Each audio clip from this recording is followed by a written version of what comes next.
Hello guys! Ang lulutuin natin ngayong araw ay munggo with sayote. Sabi ng iba, ayaw nilang kumain ng munggo dahil sumasakit ang rayuma nila o namamaga. Pero lilinawin ko na ang munggo ay hindi nakakasakit ng rayuma dahil punong-puno ito ng sustansya dahil sa mga sangkap na protina, minerals, and punong-puno siya ng vitamin. Lalong na ang mga antay na sinasabi. Anti-inflammatory tulad ng luya, garlic, at saka onion. At itong kamatis na ilalagay ko ay yung organic, yung cherry tomato. At ang available na ilalagay ko ngayon dito sa Baguio kasi ay walang malunggay. Kaya ang gagamitin ko ay itong mga talbos ng kamote at saka talbos ng sayote. Ito ang gagamitin ko. Hindi siya nakakasakit sa rayuma, kundi nakakagaling. Kaya ang gagawin natin ngayon ay igigisa natin. Ngayon, ang uunahin natin ay garlic.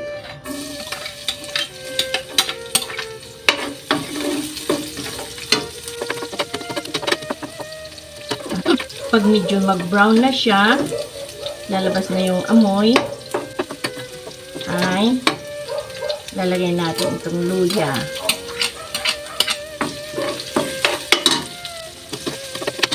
Saka sibuyas.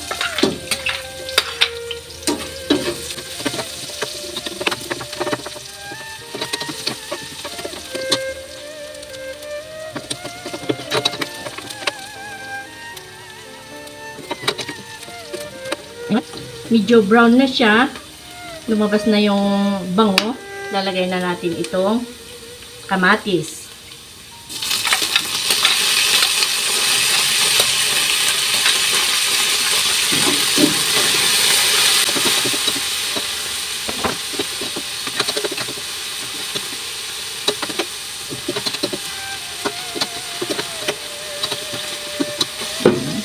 Saka natin ilalagay ang chicken.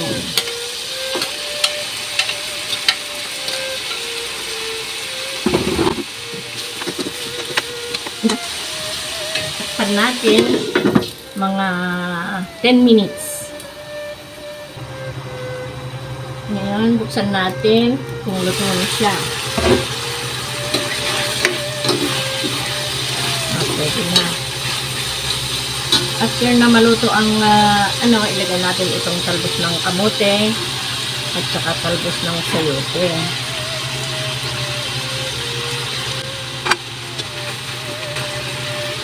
Ito natin ulit para maluto siya.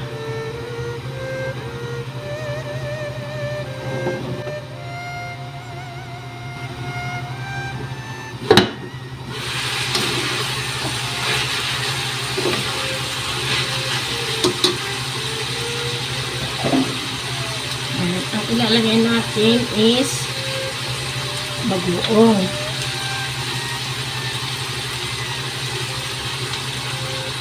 Ayan.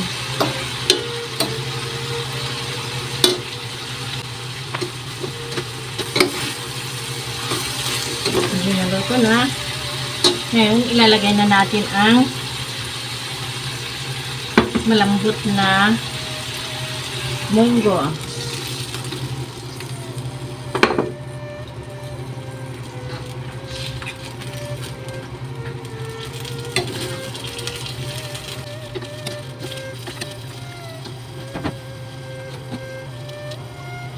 Bigyan natin siya ng sabaw.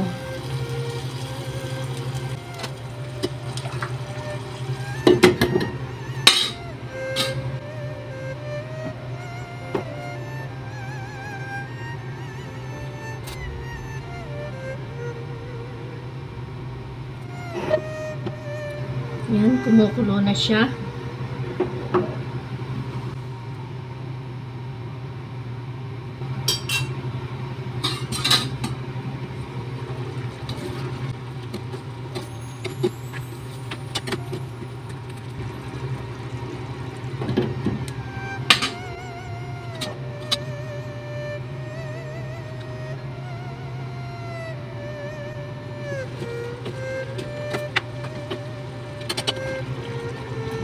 Okay. Parang luto na siya. Tignan natin kung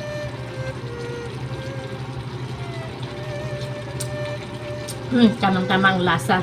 Yan guys, ang ating munggo with sayote.